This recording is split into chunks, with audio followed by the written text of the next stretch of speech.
semble être plus de la deuxième école. Mais passons là-dessus pour l'instant. Un autre point très important, Madame la Présidente.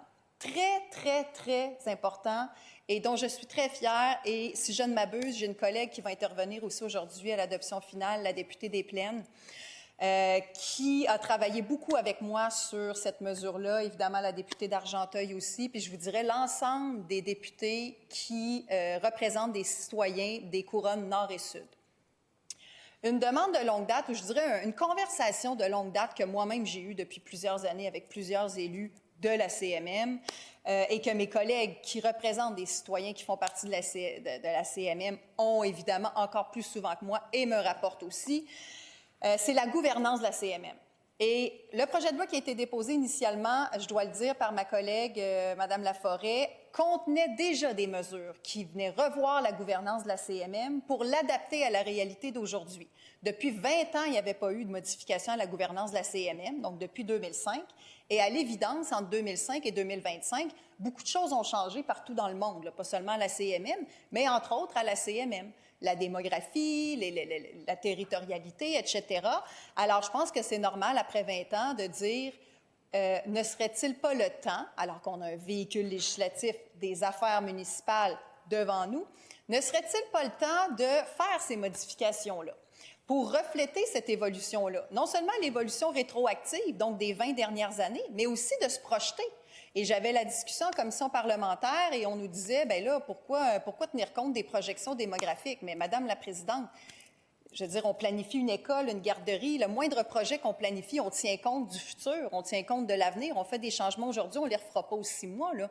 Alors, je pense que c'est important qu'on prenne en compte aussi l'avenir. Alors, en regardant les 20 dernières années, mais aussi en se projetant d'ici les 15 prochaines, qu'en est-il et qu'en sera-t-il de la réalité territoriale, géographique et démographique de la CMM, qui, je le rappelle, est formée de 5 groupes, Montréal, Laval, Longueuil, l'agglomération, la Couronne Nord et la Couronne Sud. Alors, on a donné suite aux changements qui étaient déjà proposés à l'origine, c'est-à-dire de faire en sorte que le 50 ce qu'on appelait le veto, le vote prépondérant de Montréal, a été retiré du conseil. Le CMM est gouverné par un conseil et aussi un comité exécutif, mais là, on parle du conseil qui est formé de 28 personnes. Il y avait été question de baisser à 26, puis bon, en discutant avec les collègues tout autour de la table, avec mes collègues de l'opposition, avec mes collègues du gouvernement, avec les élus aussi, qui sont venus nous rencontrer, les élus des 2 couronnes, que je remercie. Les 2 couronnes sont venus en commission, nous partager leur opinion. Le maire de Laval est venu en commission, nous partager son opinion. Donc, au fil de la discussion, on s'est aperçu que baisser de 28 à 26 était peut-être pas tant la priorité dans la mesure où la priorité était la représentativité. Donc, et j'ai passé moi-même des heures là, chez nous à potasser ces chiffres-là, à regarder les projections, à regarder la proportionnalité, etc., pour essayer de trouver la meilleure formule pour, d'une part, faire en sorte que ce veto qui incommodait, je dois dire, les 4 autres groupes, parce que, et là je paraphrase les propos du maire de Laval qui nous dit actuellement, si Montréal ne veut pas quelque chose, ça n'arrivera pas. Et à l'inverse, si Montréal veut quelque chose, ça va forcément arriver. Et là, on parle des votes aux 2 tiers, parce qu'il y a aussi des votes à la majorité simple, mais il y a une série de votes qui se prennent aux 2 tiers. Donc, alors, cet aspect-là, on y a donné suite, mais il y avait aussi la question des municipalités rurales.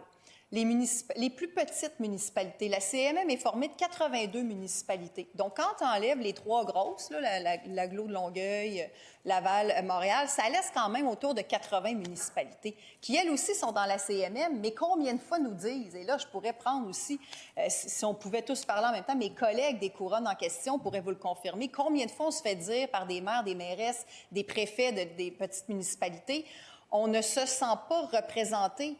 La réalité des grandes villes, oui, elle est importante et oui, on participe aux conversations et oui, on est heureux puis on trouve ça normal de donner notre opinion. Mais on a nos réalités propres aussi. Et ces réalités-là ne sont pas toujours ou systématiquement portées par la voix du Conseil, de par l'organisation de la gouvernance. Alors, en réfléchissant à tout ça, en consultant mes collègues, et comme je dis, la députée des Plaines, la députée de Châteauguay aussi, qui a beaucoup travaillé avec nous là-dessus, on s'est dit, ne serait-il pas venu le temps de donner un des 28 sièges aux municipalités rurales de 25 000 personnes et moins. Et là, on s'est inspiré des critères d'un programme qui existait déjà à la CMM, donc des critères connus avec lesquels la CMM est familière et habituée de travailler. Donc, de donner un siège sur 28 à ces municipalités-là Parce qu'il y avait un comité rural qui existait à la CMM, mais c'était pas quelque chose de formalisé et c'était pas, il n'y avait pas nécessairement un représentant sur le conseil.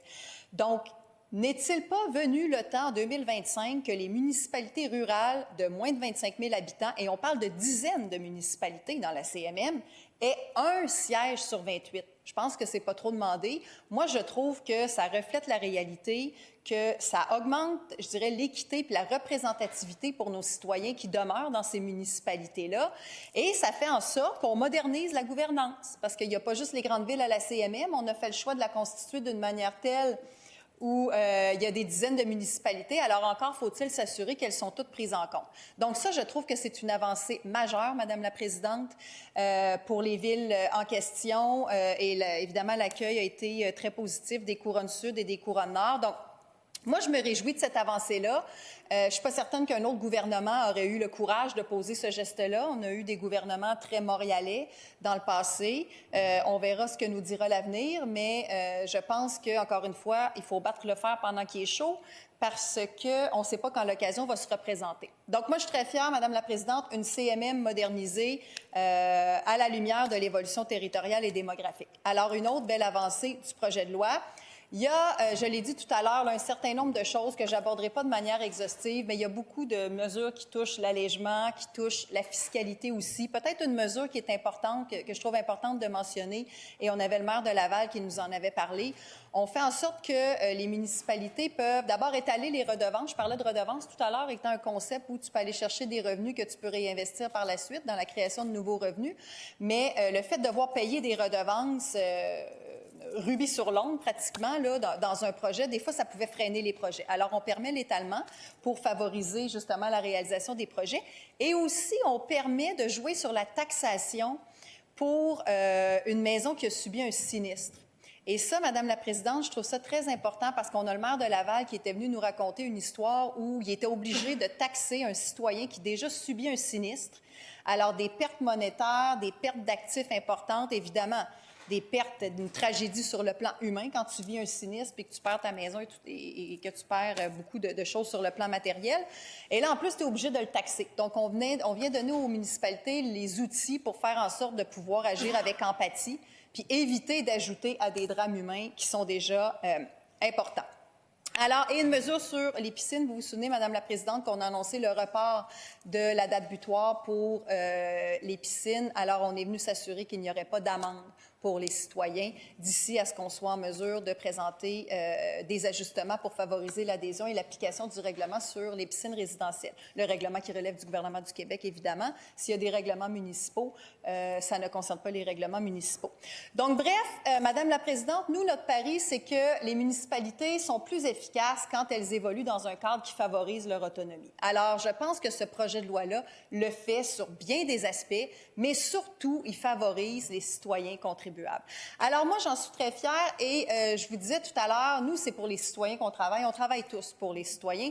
Et je vous parlais des deux écoles parce que quand on a fait nos remarques finales à l'étude détaillée la semaine dernière ou la précédente, j'ai remercié les collègues de tous les côtés de la table, mes collègues du gouvernement, les collègues de l'opposition officielle, de Québec solidaire, et c'est ça, donc ceux qui étaient venus en commission.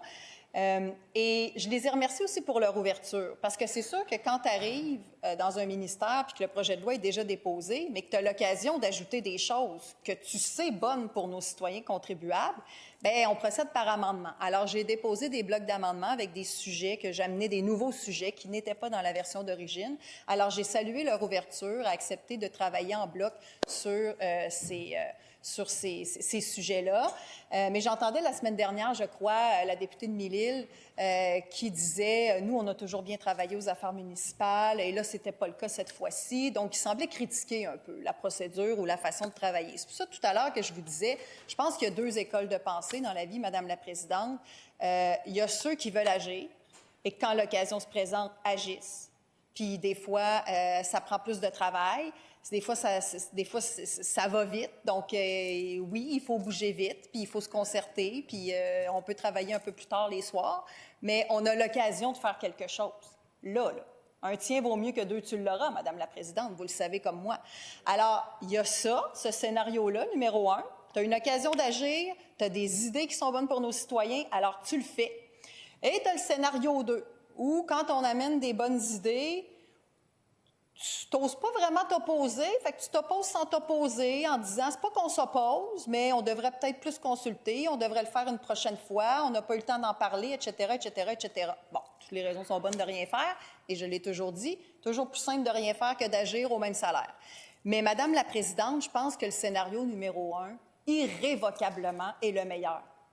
Moi, dans la vie, on travaille pour nos citoyens, d'ailleurs que je salue, nos nouveaux qui sont arrivés ici en haut dans les tribunes. On travaille pour nos citoyens. Alors moi, si vous me donnez le choix entre travailler un peu plus puis travailler un peu moins pour le même salaire, bien, je vais choisir de travailler un peu plus. C'est simple de même, Madame la Présidente.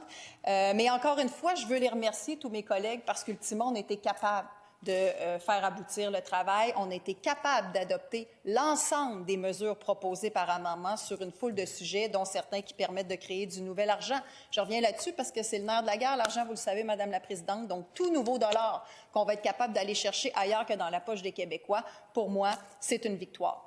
Donc, je termine là-dessus, Madame la Présidente. Je termine mes remerciements parce que je le fais toujours à chaque projet de loi.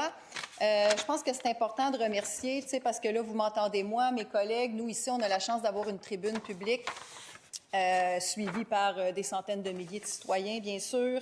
Mais il y a beaucoup de gens dans nos équipes, dans nos bureaux, qui ont travaillé fort pour que tout ça soit rendu possible. Alors, si vous me permettez, Madame la Présidente, je vais lire les noms pour que ce soit enregistré et que ces centaines de milliers de Québécois sachent les 20-25 personnes qui ont contribué à ce chef-d'œuvre, le projet de loi 104. Alors, j'y vais. Donc, Katia Petit, ça, c'est au ministère des Affaires municipales. Katia Petit, Étienne Boisvert, Cynthia Patry, David Godin, Lucie Groux, Sandy Boucher, Philippe Cantwell, Étienne Normand, Thomas Guindon, Érika Desjardins-Dufresne, Jean-François Gourde, Julie Laflamme, Jordan Bégin, Yannick Noury, Nicolas Fontaine, Dominique Dickner, Catherine Girard-Lamoureux, Chantal Dinel, Ghislain Brisson, Benoît Saunier-Tremblay, David Noreau, Anna Zemni, Sophie Richard, Karen Aymon, Marc-André Bélanger, Julie Vézina, Geneviève Hamel, Jessica Vibert, Jérôme Unterberg. Et là, j'ai switché, comme on dit, en bon français. Donc, ça, c'était mes équipes des affaires municipales. Maintenant, mes équipes des transports, Jérôme Unterberg, qui sont venus en commission aussi pour les mesures qui touchaient le transport, Marc-Antoine Fortin, Évangéline Lévesque, Catherine Bouillon, Luc Barrette, Marie-Claude Blouin, Valérie Brousseau, Julie Massé. Alors, un grand merci à toutes ces personnes. S'il y en a par mégarde que je n'ai pas sur ma liste, considérez-vous chaleureusement remerciés aussi. Je remercie mon cabinet, notamment Brandon Pelletier et Jonathan Gay, mais aussi mon directeur Mario Lapointe et l'ensemble de mon cabinet qui, directement ou indirectement, ont contribué. On est arrivé le 11 septembre, je l'ai dit, il a fallu bouger vite et on a réussi à le faire. Et bien sûr, mes collègues députés du gouvernement, notamment ceux qui sont venus en commission avec moi, la députée d'Argenteuil, la députée d'Abitibi-Ouest qui a été là souvent aussi, le député de Portneuf, le député de Côte-du-Sud, le député de Jonquière a été là, la députée de Châteauguay qui est venue, là, je ne veux pas en oublier, il y en a eu peut-être probablement d'autres, mais le député évidemment de Drummond-Boisfranc, notre président, que je remercie, et toutes nos équipes, les leaders, les whips, tous ceux qui nous permettent de fonctionner et de faire aboutir nos projets de loi et de faire ces beaux changements pour le Québec et pour les contribuables du Québec qui nous écoutent et qui attendent qu'on fasse toujours plus et mieux pour eux. Et merci à vous, Madame la Présidente, de m'avoir patiemment écoutée.